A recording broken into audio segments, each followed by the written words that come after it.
Shabbat Shalom and Chodesh Tov. We'll work on that.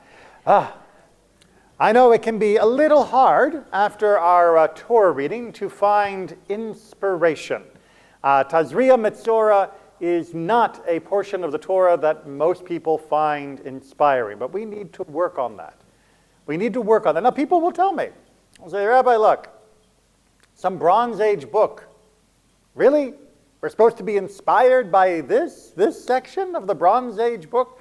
Okay, let's do a little bit of archaeology here. Can we learn anything from the Bronze and Iron Ages?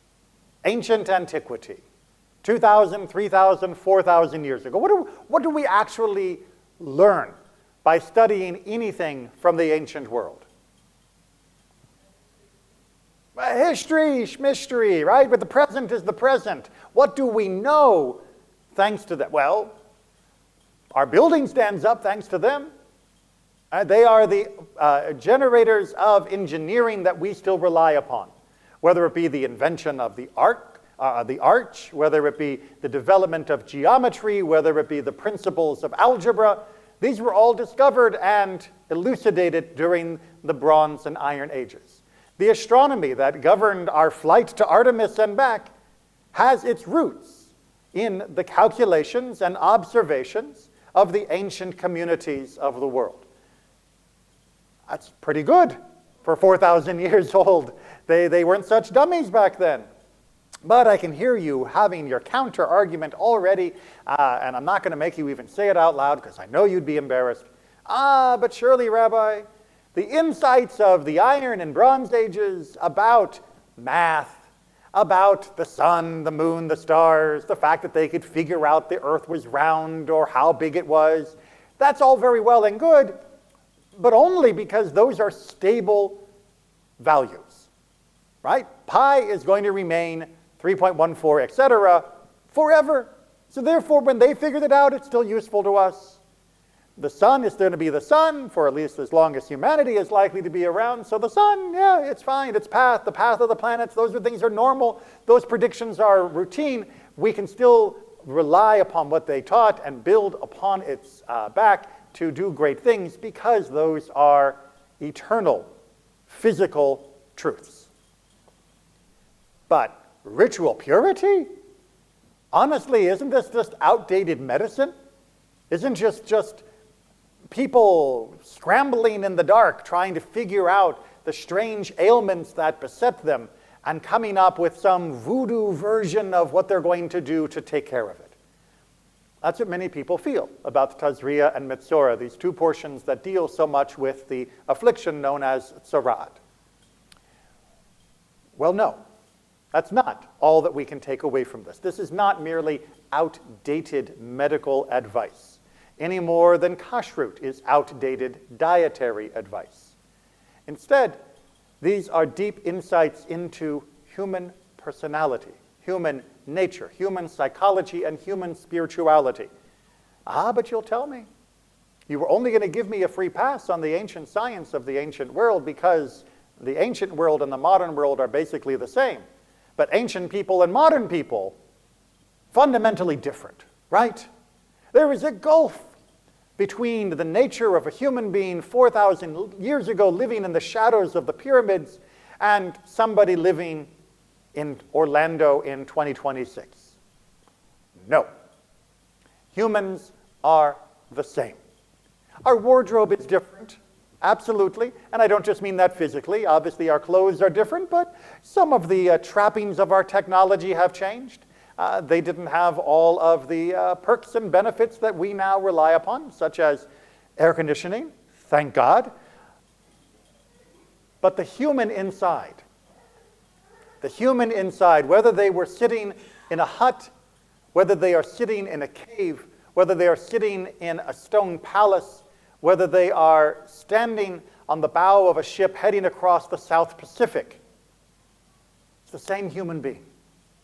And the insights about human beings that were found by our ancestors are even more important than the insights that were found out about science and other aspects like that.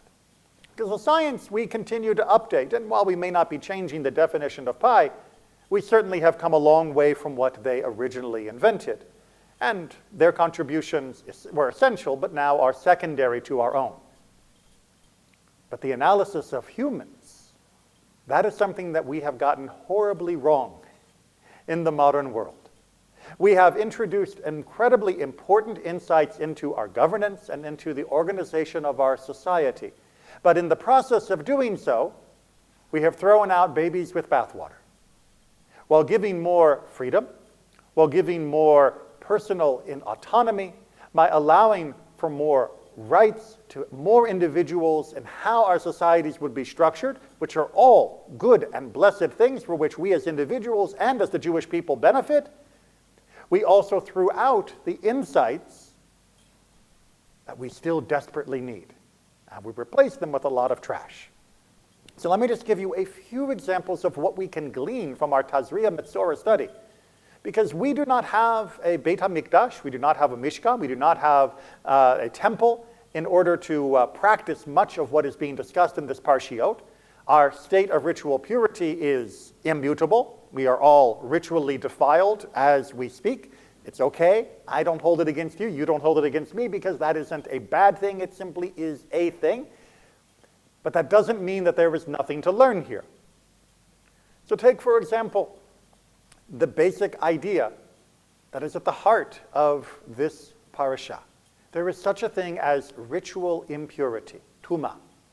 When a person is ritually impure, what happens? They're not permitted to go to the holiest places.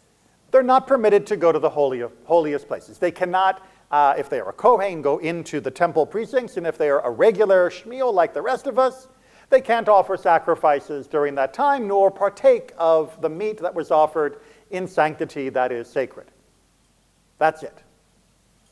If a person is ritually impure, they are barred from that level of ritual interaction. But what if they really, really want to? What if they're just hankering for God?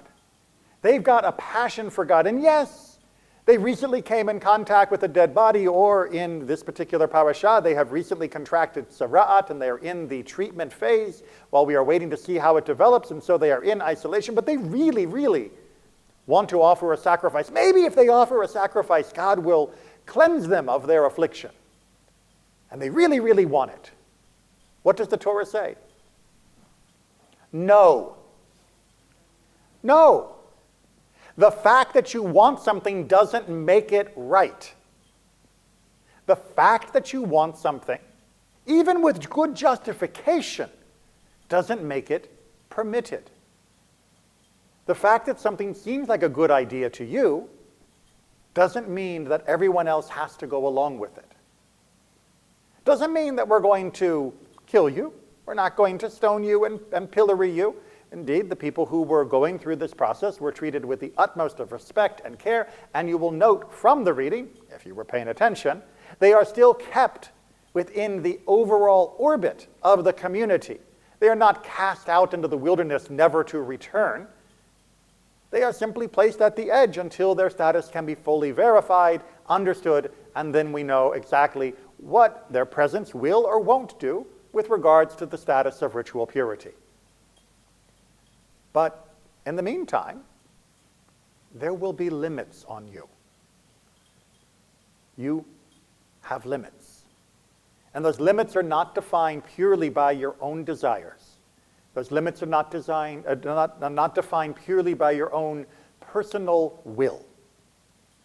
One of the great inventions of modernity was the elevation and, dare I say, idolization of personal will. If I want it, it must be right. Because I am a good person, I am the author of my own life, who could say no? How could anyone impinge upon the liberty that I want to exercise over my own self? And while Judaism recognizes that you absolutely have full autonomy, that free will was given from that moment of our creation, that doesn't mean we have to approve of everything you want to do. We are still allowed to say no to you. Your liberty, your will bump up against the will of the community and the will of the other individuals, and occasionally the will of God. And that's okay. That is not something to rail against. That is not something to fight against. Yes, it is something to sometimes discuss and make sure that we have properly elucidated both what the community's will is as well as God's will, because very often people will speak on behalf of both and not understand either. But to ultimately understand that there is a limit beyond which my own personal will cannot take me. My microphone was there. Beyond which my own personal will cannot take me.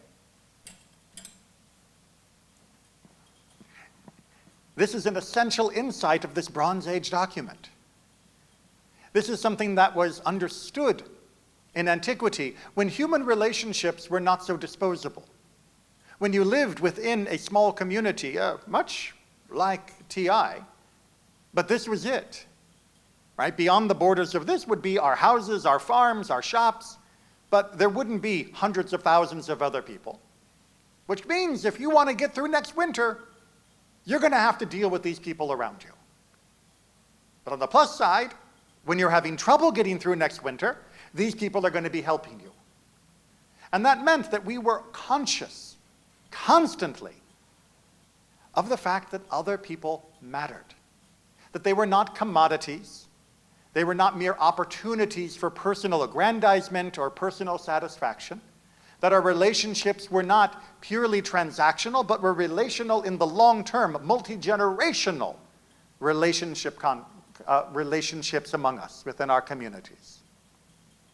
This meant that when one person had a condition like Sara'at, others would make sure that their farm would still be looked after, their family would still be looked after, that people would still be thinking of them and trying to help.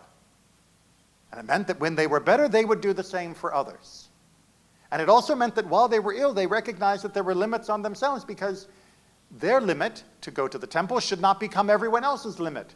To walk through town and to cause the transmission of tumah, of ritual impurity, to be spread more widely would be a horrible thing to inflict upon other people. How selfish that would be. And so, when they went through town, they would have to say, Tameh, Tameh, I am ritually impure. I acknowledge this limitation on myself, and please understand it so that you can keep your distance until my status has been normalized. I am Tameh, you should not be.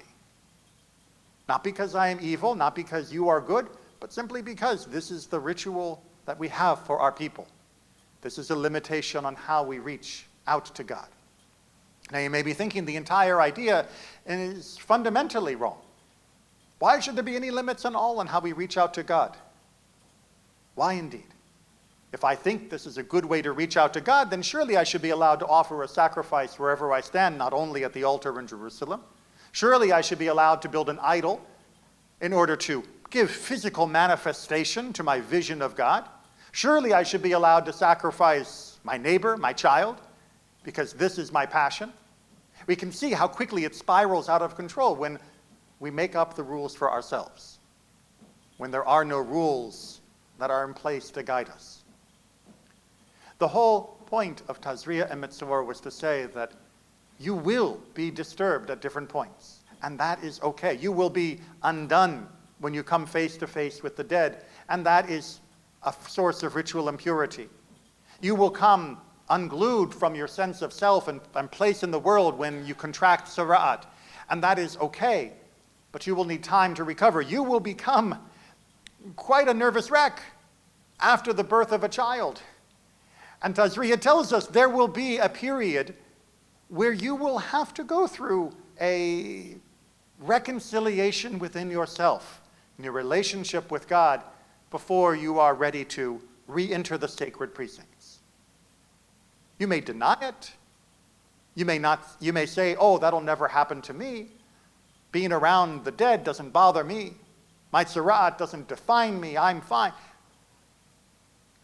But the Torah tells us, whether you want to admit it or not, you're human. And it's okay to be human. And because you are human, these limits here are there to help you, to guide you, to lift you up, and to allow you to overcome whatever has currently disturbed your equilibrium. We deny the truth of these ancient words because we think that they are associated too often with modern injustices. But we must make sure that we can sort the difference between baby and bathwater. Yes, the institutions that had grown corrupt and that had become corrosive upon society, that were autocratic and dictatorial, that kept people down for so many centuries, we should celebrate that they have been swept away or radically reformed. But we do not need to think that their faults were embedded within the truth of Torah. Others may bang on the Bible and use it as a weapon, but that is not what the Torah was for. And we should not let them distance us from its truths. We may not be able to apply the direct ideas found within Tazria and Metzora. We may not be able to exactly handle tzora'at. Indeed, it's in abeyance according to our tradition. Obviously, we cannot offer sacrifices.